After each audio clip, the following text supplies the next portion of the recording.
Hello, my name is Michelle, and I am going to be talking about managing routines. So, routines are very helpful, and we do it with our children when they're little. We want them to sleep, we want that routine going, and as they start getting older, we tend to not use them as much, but they are very important. They're very important for adults as well. So they provide useful structure, time management, and priority setting are really important. Even teenagers, they sometimes have a hard time getting to school on time, making sure that their projects are ready, that their homework is done, they still have hockey practice. How do we make it all work? So that starts from a young age. And routines also clarify what needs to be done each day. So those checklists, understanding what needs to be done in the morning, what needs to be done in the evening, what chores need to be done, all can be part of a routine. So then it just happens. So we don't have to talk as much.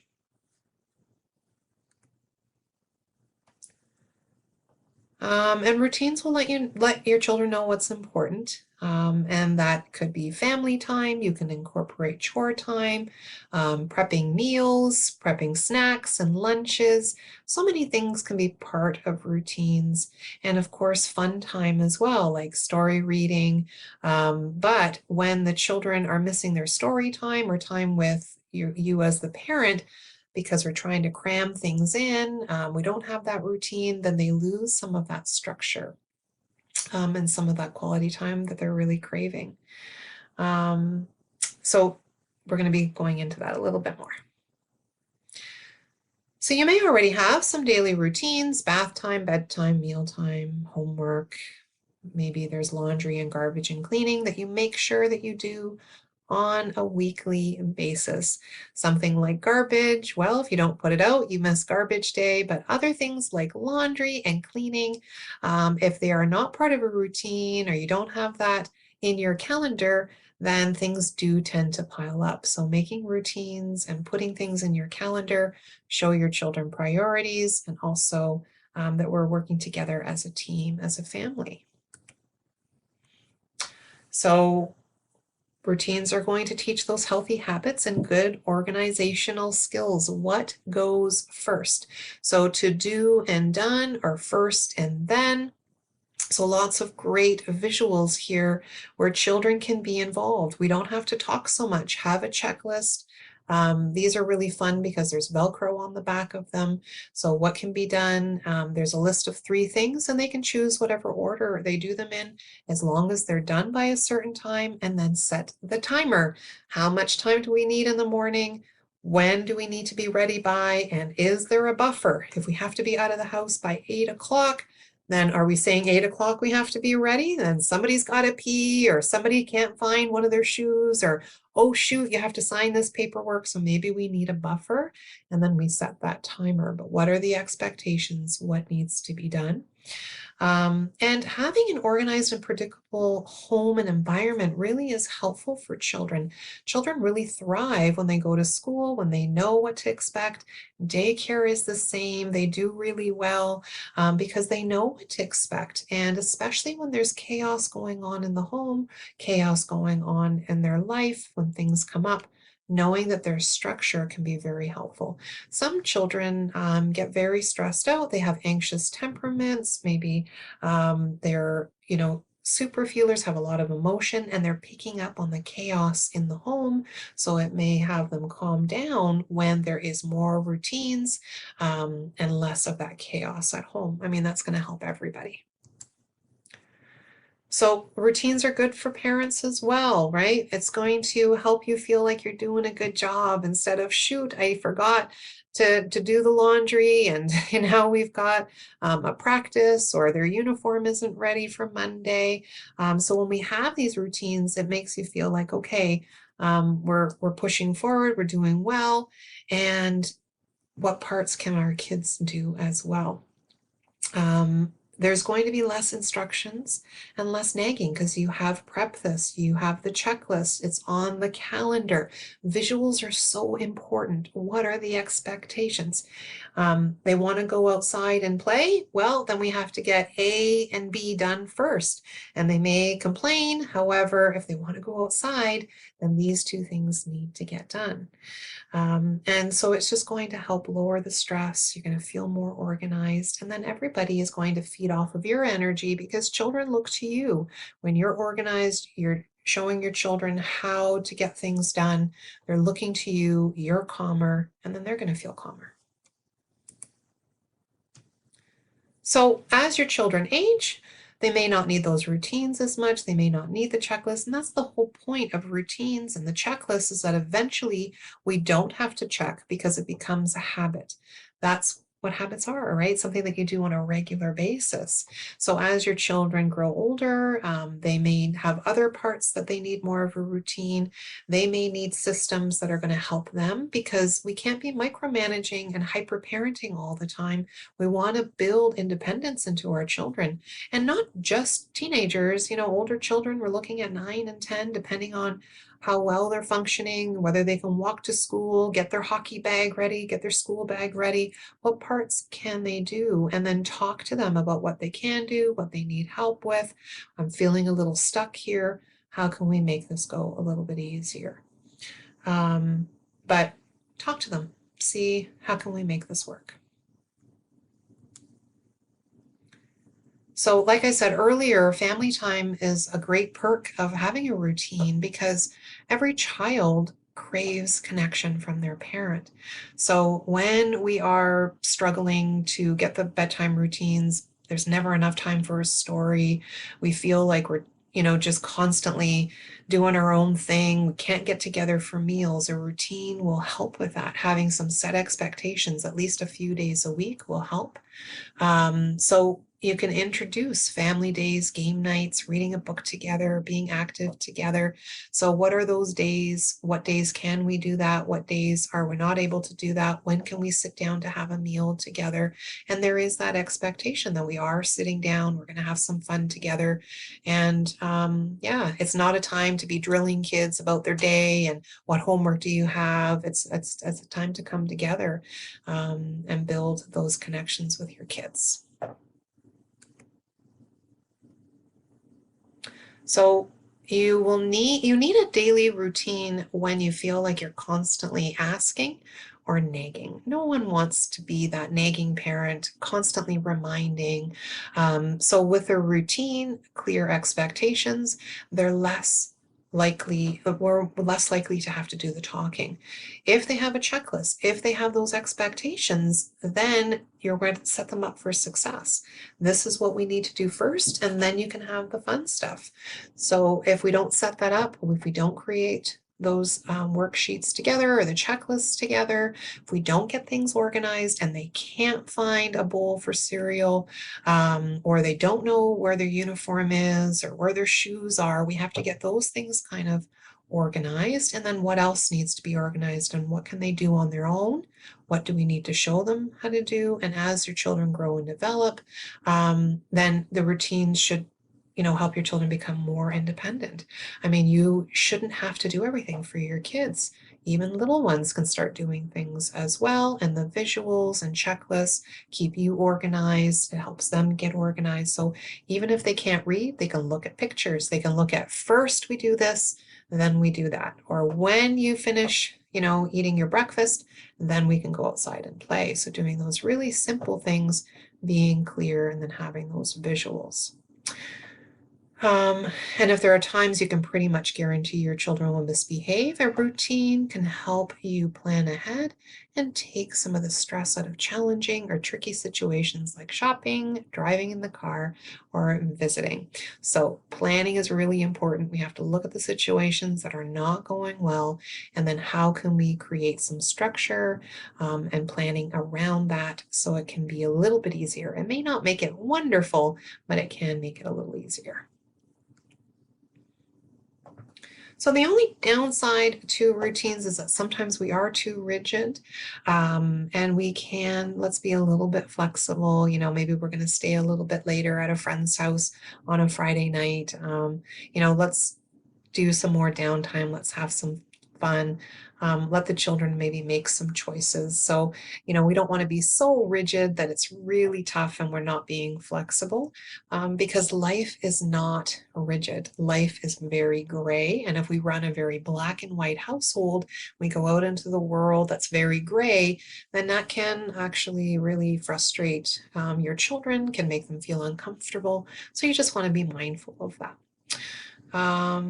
And everyone enjoys an occasional change of routine, right? So, watch your kids, know what your children need, and try not to get stuck yourself, because your kids might get stuck and they need to have it a certain way. Then we need to change things up a little bit. So, what makes a good routine? Planning, lots of planning. So when you are planning this, you want to sit down and think about it.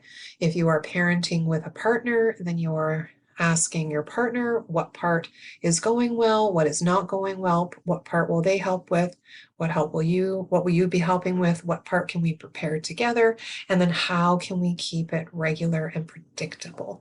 So what does that look like in the home? Who's doing morning routines? Is there two parents in the home, just one? Does it alternate? Does one child need more help than the other?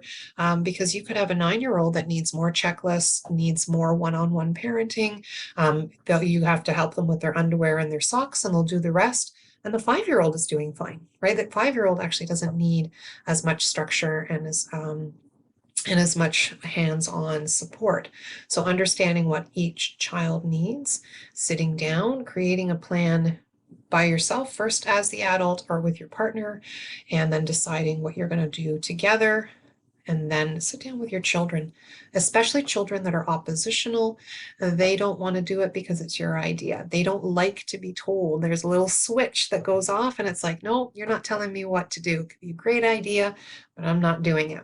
So the more that we can say, let's work on this together. I feel like we're stuck. Mornings seem to be really hard. Getting your homework done seems to be always a fight. Help me understand. How can we make it easier? And let's try it. So try it out and then check back in. So keep it regular and keep it predictable.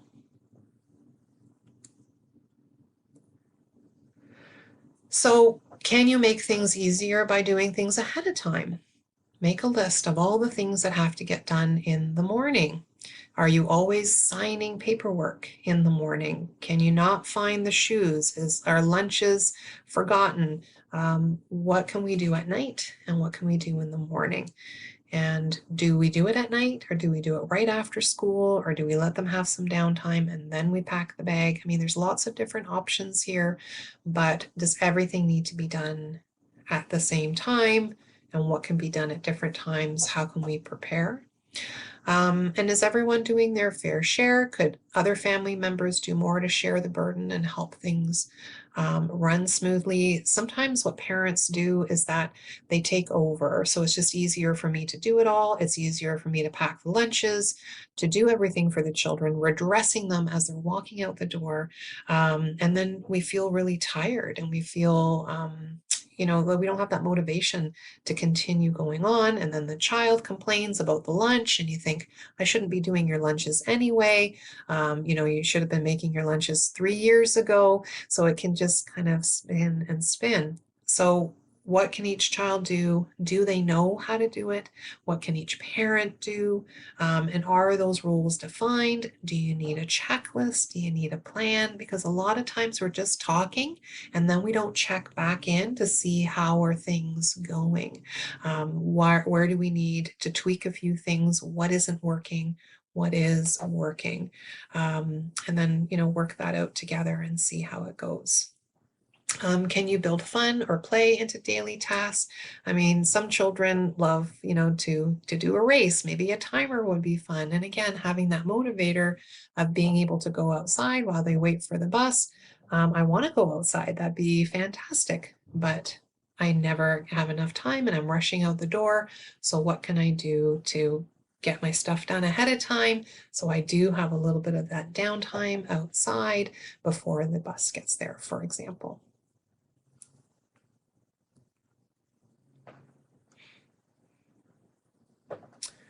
So how can you build on a family member's strengths? What are your family members good at? What jobs would they prefer, especially with chores? Some children, are really good at cleaning. Others are better at tidying. And again, do they know how to do it? We may have to do hand over hand and have an actual checklist of what needs to happen, maybe even taking pictures. So if they're going to clean the bathroom, we take everything off of the counter. This is the cloth you use, and this is the cleaning product that you use. Maybe you set a timer, what do they need to succeed? But some people just enjoy doing things more than others. If you've got a child that would rather vacuum than put the garbage out, okay, then you take the garbage out, or maybe somebody else would want to. Ask them, here are all the jobs that need to be done. Which ones are absolute no's, which ones are yeses, and which ones are like, well, no one really wants to do those jobs, so we're going to have to compromise, but maybe we'll rotate. Again, sometimes we get frustrated, we just do it all, and then we get tired and our kids are not learning anything. We want to teach them independence, we want to teach them skills and time management.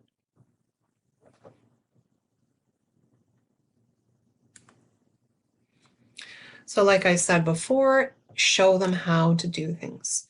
So show me how to do it. So I'm going to show you how to make a sandwich, and that these are the things that we're looking for when you make your lunch, that you're not just putting a sleeve of crackers in there, that we are putting a little bit of protein. What does protein look like? Do we already have cheese slices cut up, for example? Do they want to bring a yogurt? So you may have to break it down. Even just breading some toast, it could be difficult for some children. They may not have the dexterity. We just think, oh, you're 9. How do you not know how to do this? But you've always done it for them, or they've just never done it. Then let's do it together. So you may have to do hand over hand or just work on it together. And then I'm going to watch you do it. So the parent's going to watch, and then they're going to do it on their own. Again, you want to put in visuals and reminders and maybe a checklist, because is it that they won't do it or they can't do it? And some children need a lot of repetition and reminders, because we think, I've already showed you how to do this 3 times. Like, come on, you can do this. But maybe they are struggling, or maybe they just enjoy that time together and making lunches together, but they don't vocalize that they want to do that. They just act out. So there's a lot of detective thinking when you're thinking about why we're stuck and why things aren't working out.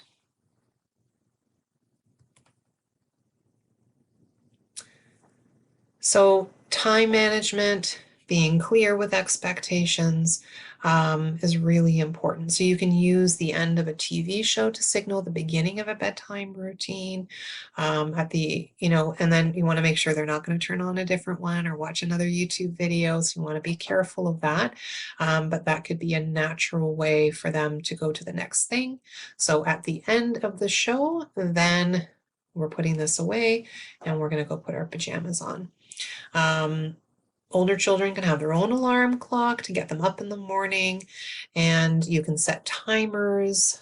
So timers can go off 15 minutes, then 10 minutes, then 5 minutes. Now with all the Alexa and Siri and all the home stuff going on, you can actually set timers to go off at different times. The children can be involved in there. How much time do they need? We've got 10 minutes. Are we ready to be going? Because we're leaving in 10 minutes. And when we're screaming from the other room and we don't know where they are, with some children, we have to really like tap on the shoulder and have that visual around them, checking in. Some children will need more support than others. But those simple lists, post-it notes, reminders are really important, even for us. And again, maybe it's that picture story. Like I said, we're going to swipe through the pictures of what this looks like to be ready. This is me ready with my backpack on, my shoes on. That's what I want from you, and that's what it means, ready. okay? So being very clear, because some children need more of that. So if you're needing to design a new routine, like I said earlier, be sure to include your children, especially as they start getting older, and especially when your children are more oppositional. I mean, everybody likes to be heard, but if you've got a stubborn or strong-willed child, or a child that is going to push back on rules, then making sure that you really involve them, because I'll listen to you and then you listen to me, and how can we make this work together? What's working, what's not working, what will be helpful? And then work out the goal of the routine, picture the end result. So like I said, take a picture of them, backpack on, shoes and jacket on. This is what ready looks like. And what are the steps to get there? So if a child needs to be ready by 8:30, dress, shoes on, have breakfast, teeth and hairbrush, school bag packed with everything they need for the day. So being clear that these are all the things that need to get done. List the individual steps in the order they need to be done. Some children will need that, and others, if you do it, where earlier when I had those little pictures with the Velcro, those 3 things need to be done, and whatever order you do it in is fine, as long as it's done by a certain time. And that can be a better thing for some children, but for others, they don't know what order to do things. They need a little bit more of that structure. It just really depends on your child, and each child in your house might need something else.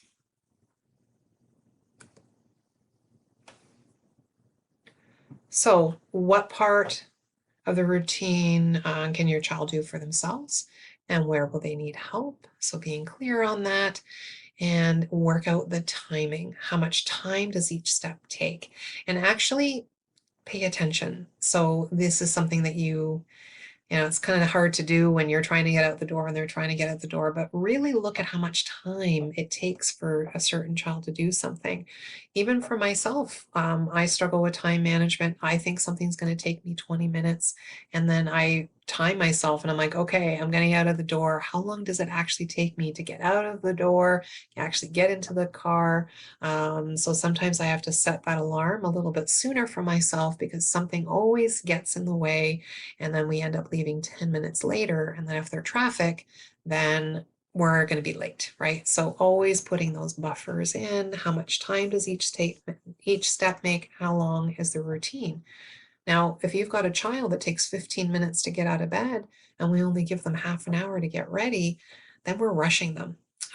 They may need an hour and a half to get ready. Another child needs 20 minutes. They're out of bed, brush their hair quickly, and off they go. So like I said, each child is different. Each child's needs are different. And again, allow that time and that buffer for the unexpected, because usually things come up. If there's traffic, somebody's got to go pee, somebody can't find a shoe, or the paperwork needs to be signed. Put that buffer in. It is not fun to start the day off stressed out, or the night. Sometimes bedtime is hard. So the more that you can be prepared and you have that plan together, the better. So this seems, maybe a little bit tedious, but again, we've got to walk through the steps of the routine, be prepared to do this more than once. Is it that they won't or they can't do it? And a lot of times they can't, but they don't tell you that. They want to do well, and when children fail and fail over and over again, or struggle with something, they feel bad. So they just said, no, I'm not going to do it. Instead, encourage them, notice effort, and understand that some children need more support. Look for signs of the effort, early cooperation. Even if they're complaining, but they're going to get ready, focus on the fact that they're going to get ready and ignore the complaining. Celebrate by giving lots of praise. Sometimes rewards are helpful. Be mindful that the child doesn't wait too long for rewards, and rewards are just not willy-nilly. You have to plan that, and you got your morning routine, you did 3 things, you get a check, and after 2 checks, you get a loonie, you get an extra story at bedtime. You have to kind of figure those things out, but the purpose of a routine and purpose of a reward chart is to get something started. You're not going to continue rewarding them for doing that, until they're 15. We're just doing it until it's started. We don't have to remind them, and then we we take that reward away. So if your children don't need those rewards, sometimes just a thumbs up and noticing is reward in itself, and keep track of effort. Hopefully they will be motivated by your praise. Children really want to do well. We just need to set them up for success. So here's just a list of different things that you can include in your routine. Story time, quiet time, even caring for pets, setting the table, unpacking the dishwasher, helping with laundry. You know your children best. What can they do? What do they need help with? And what would they like to do? Maybe they like to learn how to mow the lawn or to make their own egg, but we're like, no, no, no, it's not safe. We sometimes are a little bit, we hold them back from trying things. So if there's a safety issue, you have to be there. You can talk about it, but is it a safety issue, or are we're being a little too anxious and stepping in too much? And then the child just eventually gives up, and we're frying their eggs, until they leave the house. So let's step back a little bit, show them, do some safety, but what can they get done? So again, just looking just a few examples, and there's lots of things out there on the internet, and some things you have to take with a grain of salt. You can look at checklists, but what are your children ready to do? What are they capable of doing? Asking a 3-year-old to make their bed might be a little too tough. That's really hard. I mean, it may not look great, but if you're okay with them trying, then that's okay. But if they've got a toddler bed, that might work, but maybe a big kid bed would be really tough to pull the sheets over and the comforter and fluff the pillows, but I have to jump on the bed and fix things. So, take everything with a grain of salt and fit those chores to what your children are more interested in, and then what they are able to do. Okay, and here's just some more resources where you can get a hold of us and sign up for more classes. I hope you. Thank you so much, Michelle. And thank you for everyone for joining today's session. It was recorded, and so afterwards we will send out a recording along with a resource page. So you will receive a very similar email to the registration email that you received today. And there'll be more sessions that are related to today's session on our website as well, so feel free to browse. Thank you again, Michelle. If there's any questions, feel free to use the chat that's right below Michelle. But if not, have a great evening, everyone, and I hope to see you back here again soon. Thanks, everyone. Awesome. Thanks, Michelle. No problem.